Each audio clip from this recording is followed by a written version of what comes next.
Okay, next design consideration. When you are designing, these are all the parameters we need to consider. First one, strength. What is strength? Strength is nothing but it is the property of the material which is having a capacity to register deformation, right? So always strength must be higher for a mechanical member. Then rigidity. Suppose in your machine parts, if the parts are more, then motion is to be transmitted from one part to another part with a negligible deformation. This is what we known as a rigidity. When a particular part motion, if it is transmitting, then it should transmit with a negligible deformation. If it deforms, then it must not be rigid.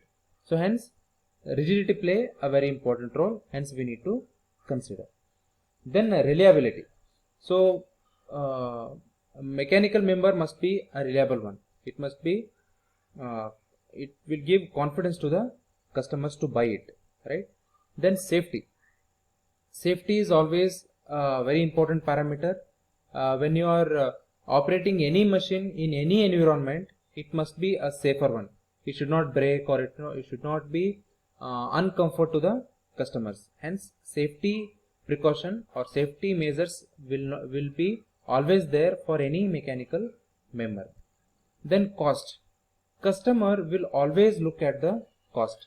Hence this cost component, if possible, it must be minimized. Again weight. Weight is also same thing. Again weight, as much as possible, it must be lesser one. Okay. Then ergonomics. Ergonomics is related to the comfort between the man and machine while operating the machine.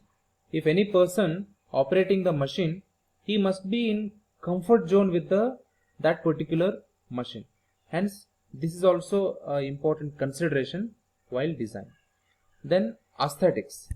So this is again important parameter where you have manufactured a machine and it is giving a good quality products. It is operating very smoothly, but if its look is bad, then no one will buy that particular machine in the market. Hence look is always a matter.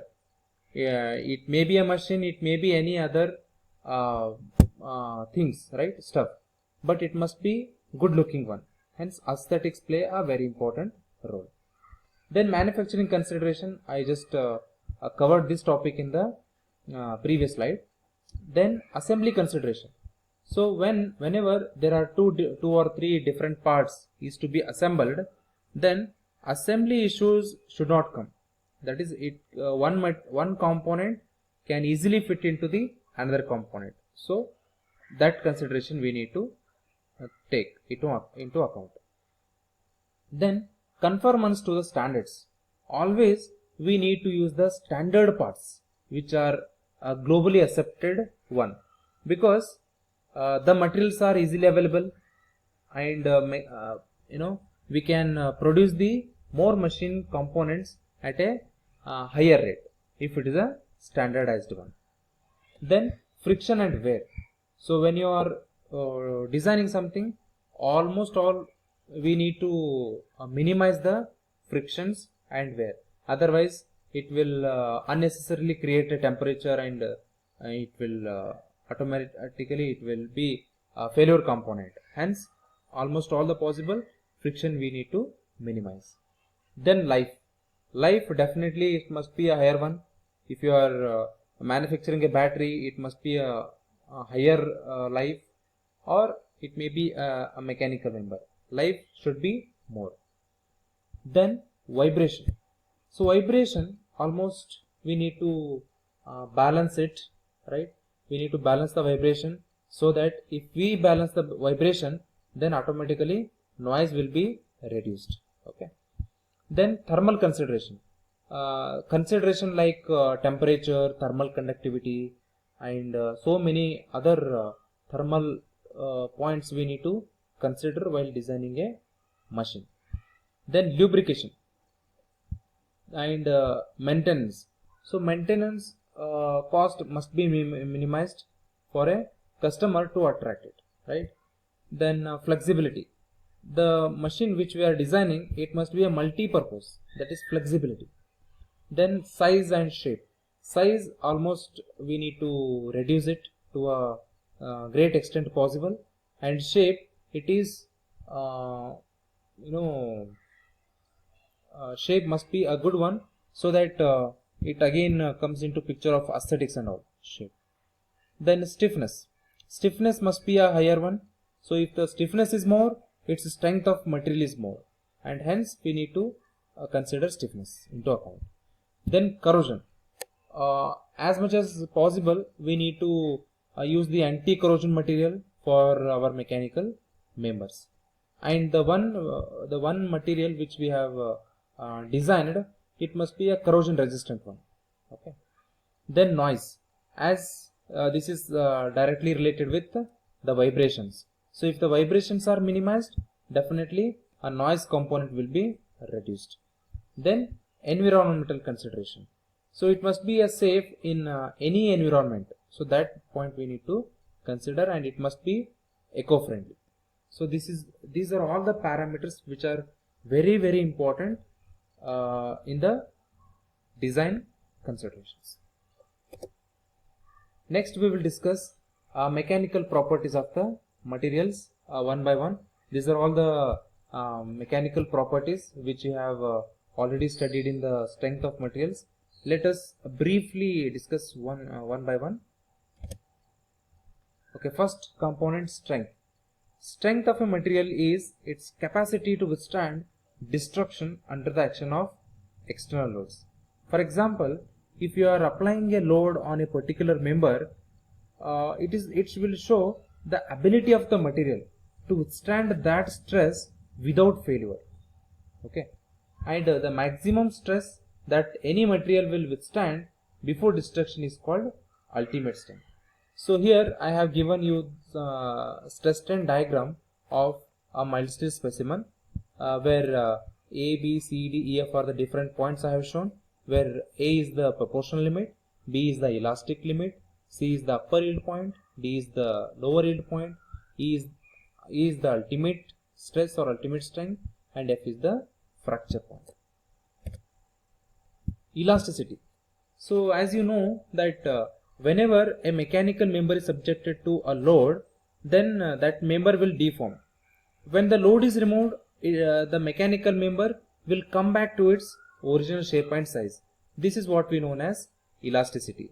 So simply, elastic means a reversible process. Okay, it may be linear, it may be non-linear, but the mechanical member will regain its original shape and size.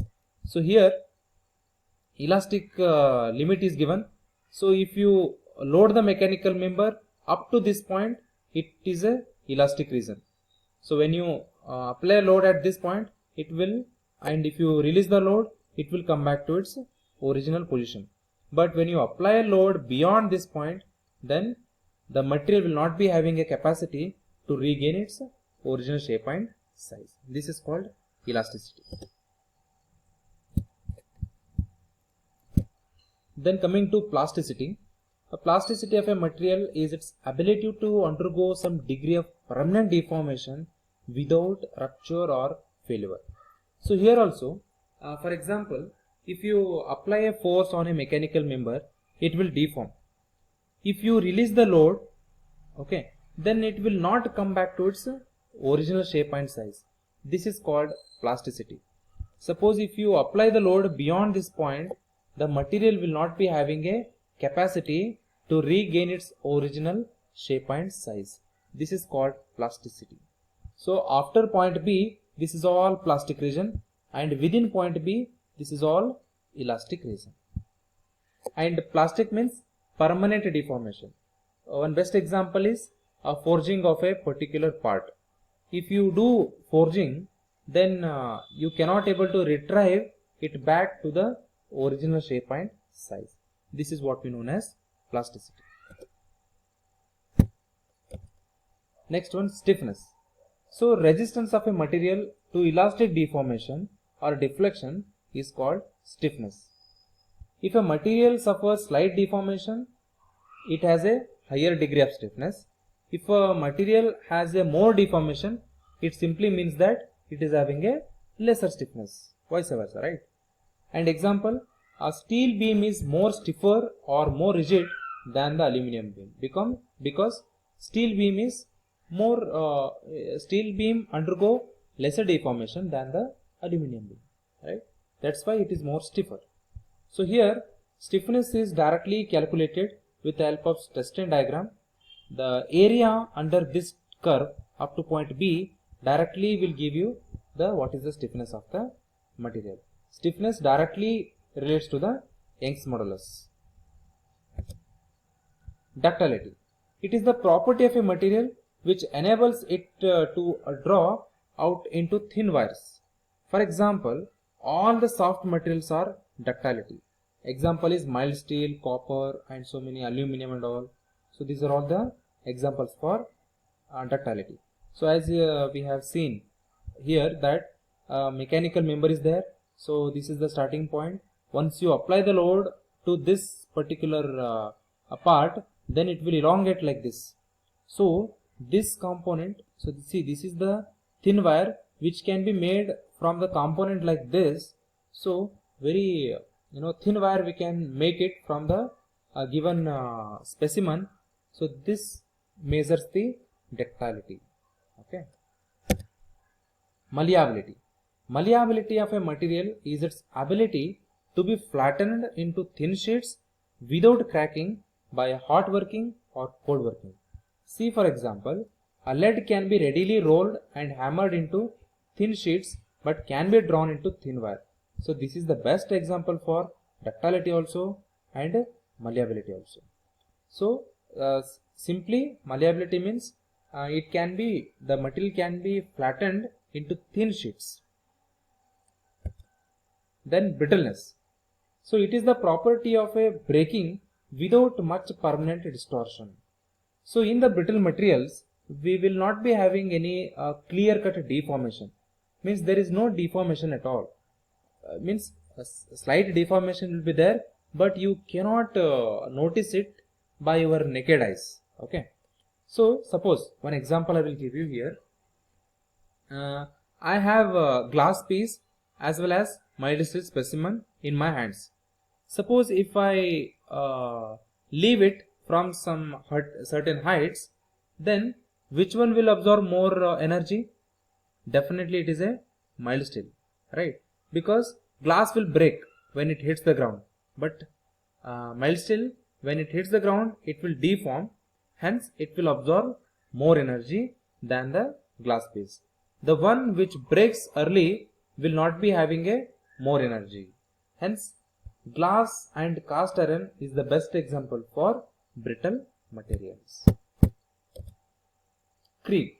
So creep is nothing but again the slow and progressive deformation of a material with time at constant stress is nothing but a creep.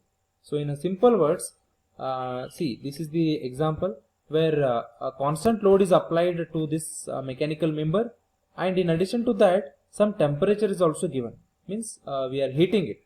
So during the constant load, if it is having a deformation over this entire gauge length due to its temperature, it is called as, the process is called as a creep. Then hardness. Hardness is a fundamental property which is closely related to its strength. So hardness usually defined in terms of ability of a material to resist the scratch, to resist the abrasion, cutting, indentation or penetration. So in the material testing lab, we have found the hardness by Brinell number as well as Rockwell number. In addition to that, Vickers also, right?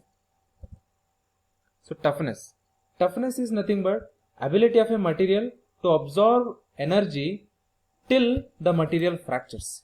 For example, we can say that it is the addition of elastic energy as well as plastic energy. Okay, so toughness can be measured from the area under the stress strain diagram from starting point to till end point. Hence it is an addition of elastic energy and plastic energy.